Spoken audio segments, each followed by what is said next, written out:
Yo, what's up, guys? One Better One Motivates. Yo, so before I get started, man, I want to say thank you guys to everybody that, has subscribed to my channel. Thank you for coming to my channel to get, just any information that you may be seeking.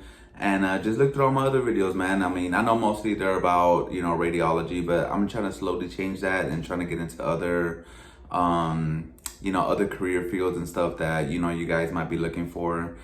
And along with some vlogs and stuff, because I just don't want to, this is just, this channel's for fun and for information, but I also have other stuff like motivational stuff that I like to put out and things like that. But just stay tuned, and if you like my personality, if you like how I deliver information, just subscribe to your boy. You know what I'm saying? Show some love. That's it.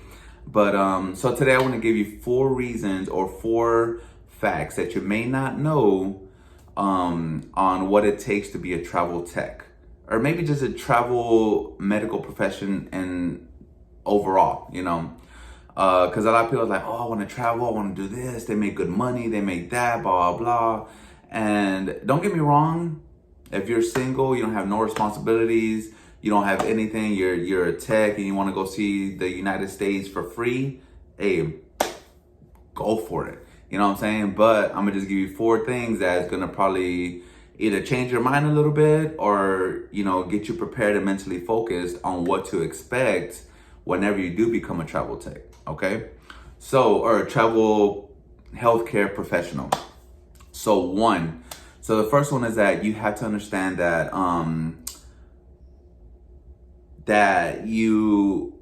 there's tons of paperwork.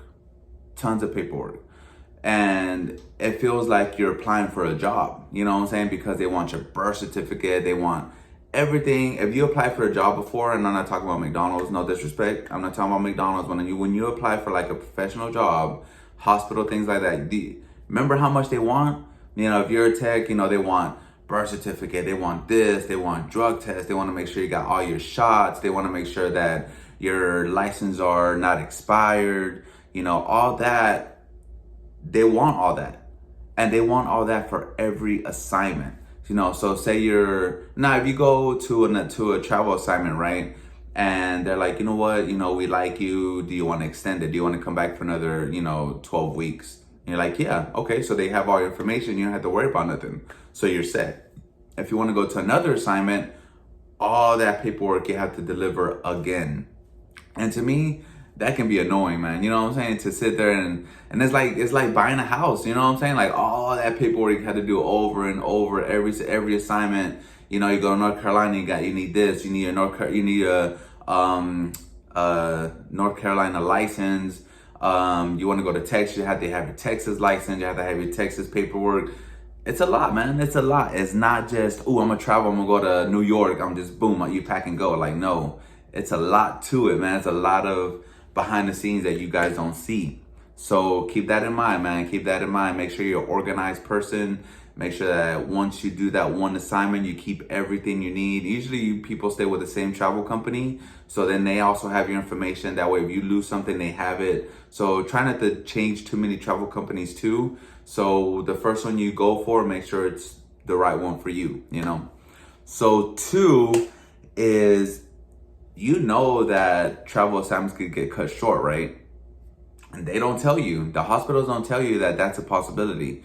And for instance, I applied for this PRN position, and they're like, oh, you can do weekends. And they're like, well, if you do weekends, we got a travel tech coming in. He can do the first, because it's 12 weeks assignment, right? They're like, oh, you can do the first 3 weeks training and all that, get on your feet. And then we'll just cut the travel tech off, and, you can take a spot.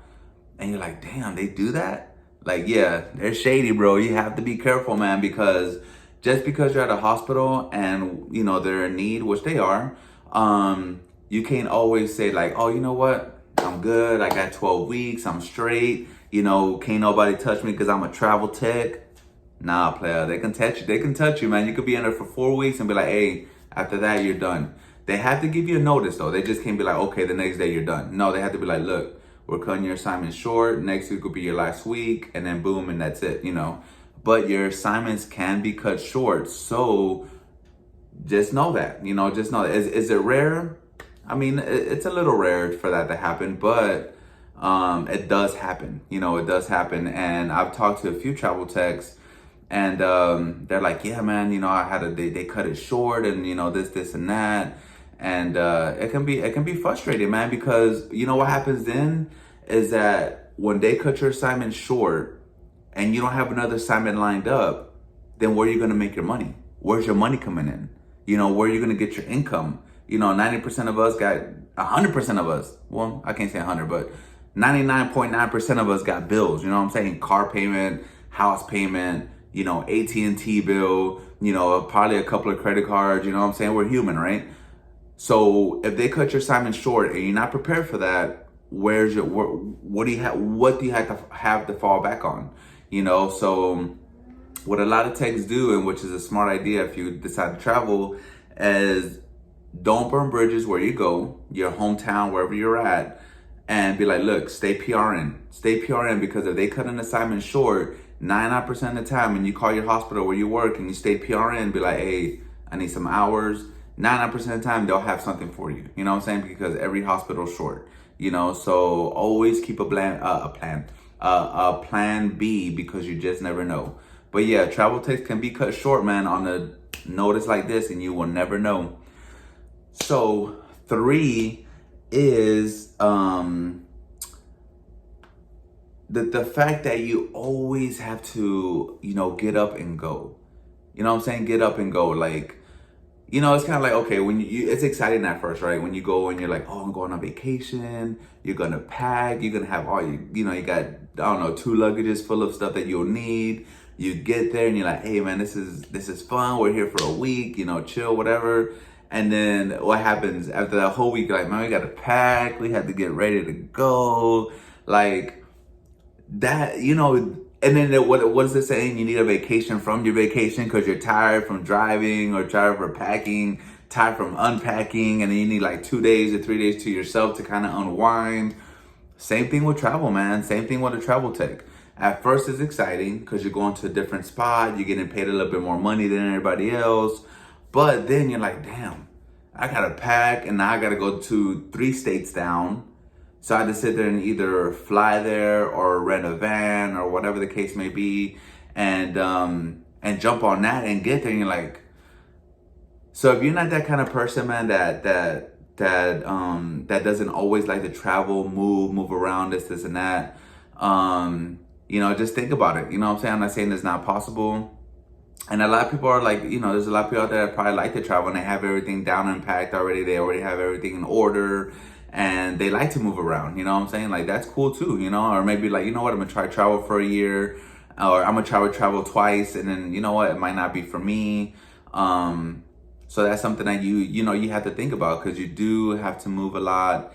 You do have to, you do have to do all the traveling and all the moving and all that can be annoying, man. At least to me. I don't like to do all that moving around, man. But that, you know, like I said, everybody's different. Everybody's at a different age, different phase of their life, different. A lot of people that do travel now, to be honest, are retired people.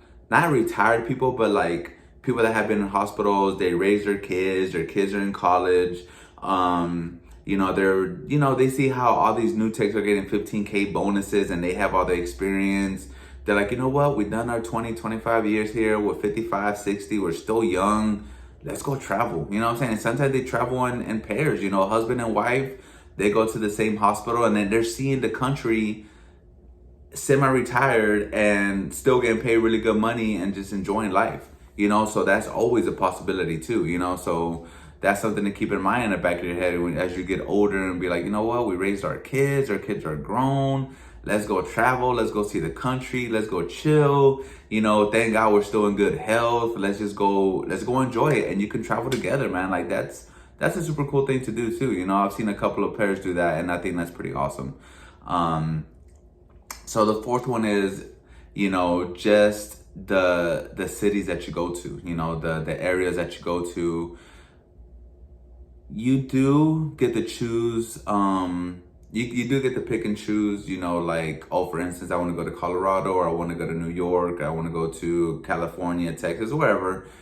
They do give you options, But sometimes those options are like, okay, well, they want this. Okay, for instance, you know, you got New York and you got Cali, right? Just throwing it out there. You know, they're like, okay, New York, they need a tech, but they want overnight.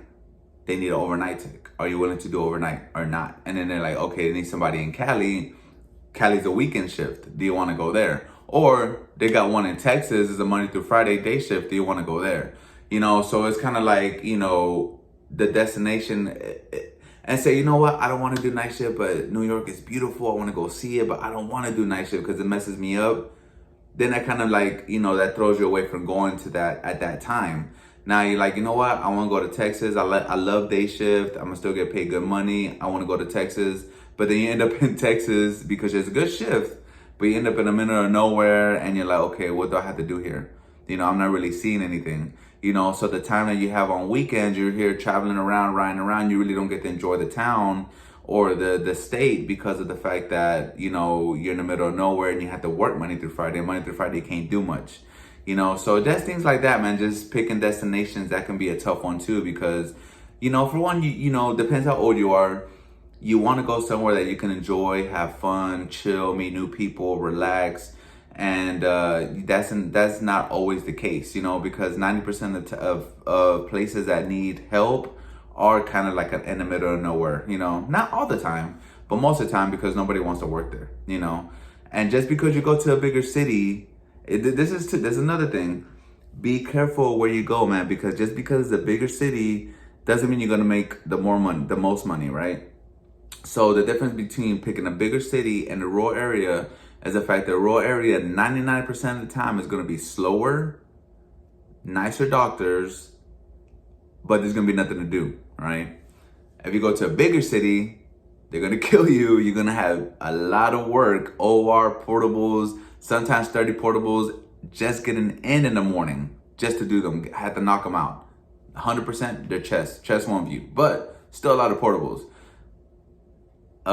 Different doctor personalities. They're not always going to be nice. You don't know what you're going to work with, but then there is a lot to do, you know? So it's kind of like, what do you choose? It's hard. It's a hard situation. It's a hard decision, but I think it's, you know, like I said, to each their own. If you can travel and you're not willing to, and all that doesn't affect you, go for it, man. Enjoy it. Go for it, you know, and you guys will be fine. I hope this helped you guys a little bit, you know, to all the healthcare professionals out there that are thinking about traveling, thinking about doing something different. I wish you guys the best in your endeavors and everything you decide to do. But as always, thank you for watching. Thank you for supporting. To the next one.